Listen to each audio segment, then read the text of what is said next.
After playing the Duskbloods, there's definitely a lot that we have to discuss. First off, this game is a lot like Bloodborne and also Elden Ring and Dark Souls. Well, of course it is, because it's made by From Software. But what I've noticed throughout my time playing the network test is this game is honestly really interesting. It seems to be split off into three different parts.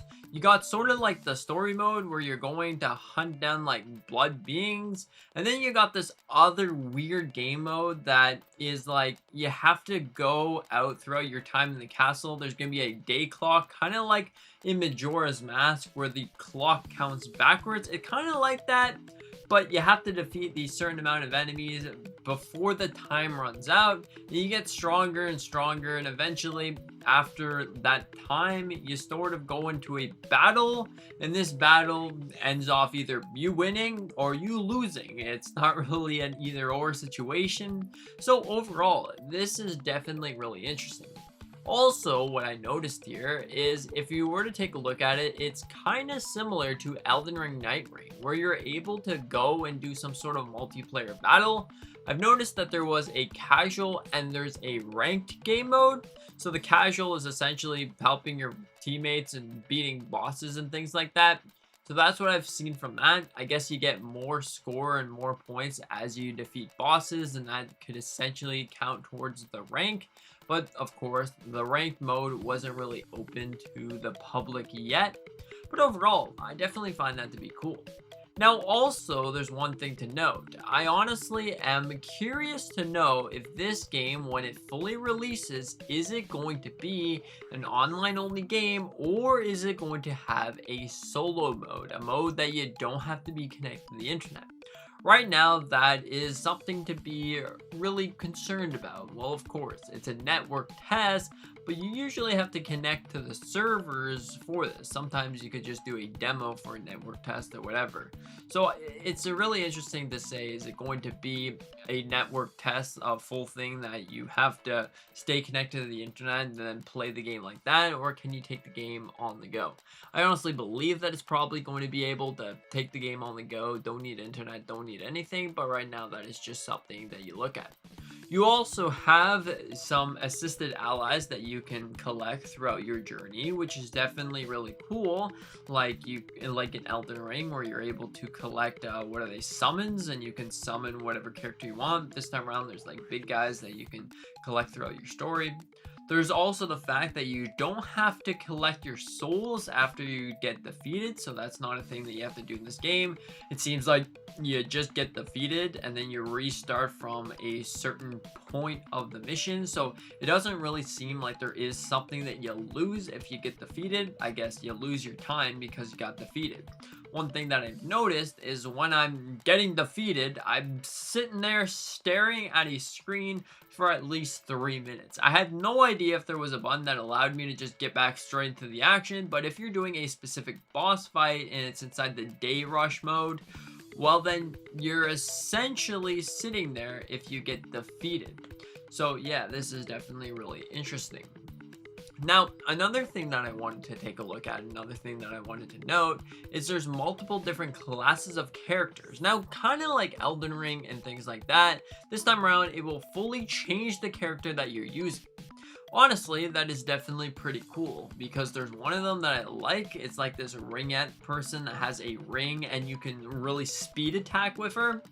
Now that's one that I found to be very useful, but I had no idea how to bring her into the main mode, because there was like a castle thing that you were able to go in, and then it would say, okay, do you want to play this tutorial? There was about 4 of them, did them all, but I couldn't really bring her into the actual main mode.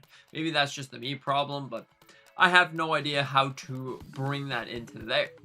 Also, what I realized is if you were used to the controls of Elden Ring or Duskbloods or Dark Souls or Bloodborne, whatever the case may be, they're kind of similar, but you gotta be careful or cautious about the dodge button. In those games, the dodge button seems to be pretty seamless. You click the dodge button, you immediately dodge.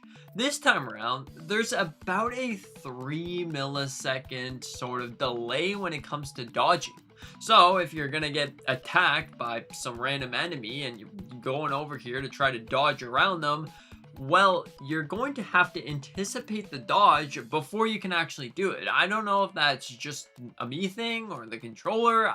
I don't know, but that's something that I noticed. That dodging didn't feel smooth. It didn't feel really accurate when you're pushing down the button to try to dodge around an enemy. But honestly, I will say that if you have the lock-on mode, lock on the target, the combat is seamless. One of my favorite things to do is jump up in the air and then swing down a sword. Because honestly, that worked just fine. I was able to take out countless enemies doing that exact method. Jumping up in the air and smashing down. It's kind of like you're playing Assassin's Creed in some way, where you jump off a building and you see an unsuspected foe and you backslash them in the back, which I guess works just fine. Overall, all those things aside, it definitely make for a pretty interesting game. Now, one thing that I will say, I wasn't actually sure what in the world I was doing in this game. I was just playing along, looking at the tutorial. It was telling me a couple things. You can summon this, you can use your sword, you can use the blood moves or whatever they're called.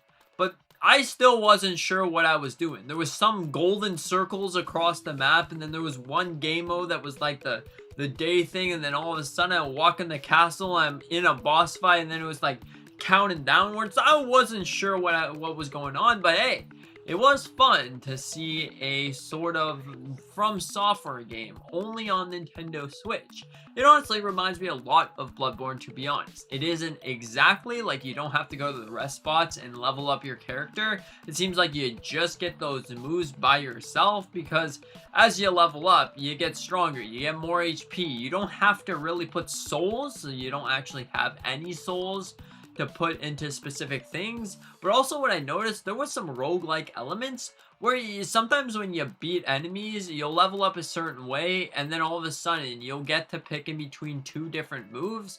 In one case, there was an extra ranged attack that I can do, or it was the fact that as I defeat an enemy, I could get more HP. Of course, I picked more HP, but ranged attack definitely would be cool.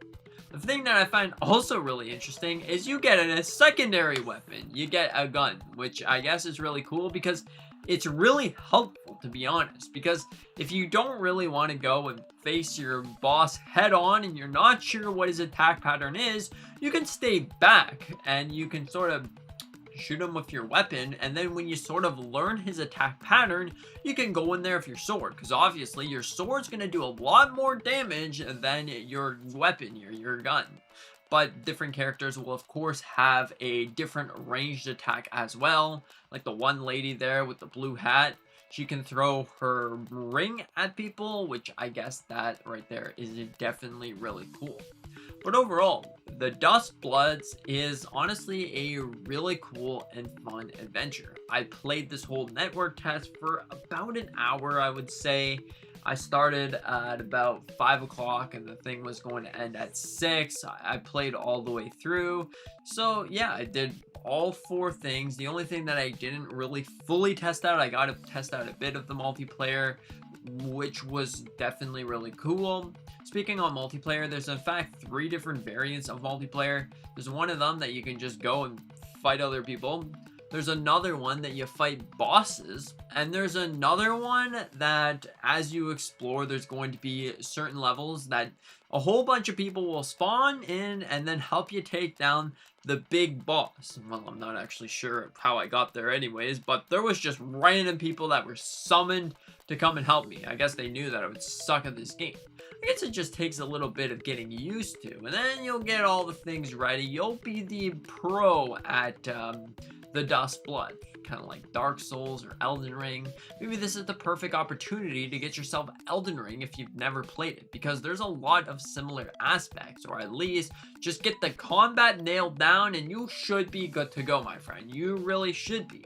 Overall, I am definitely stoked about the Duskbloods, and I think that I'm probably going to pick up this game. I'm a big fan of hard games, like hard Dark Souls games, or right now I'm completing Halo Lasso. Oh boy, that's a challenge. But overall, hard games, Dark Souls, I think this is going to be fantastic. But what are your thoughts on all of this? Do you think that this is some great news? Are you excited for the Duskbloods, or not at all? I will say that this review is not perfect because, like I said, I wasn't sure what I was doing half the time. I just saw what I saw, and that's what I saw. So yeah, if that makes sense, consider hit that like button. Maybe subscribe if you're new. We do a bunch of different Nintendo content on this channel. Anyways, thank you so much for being here. See you in the next one.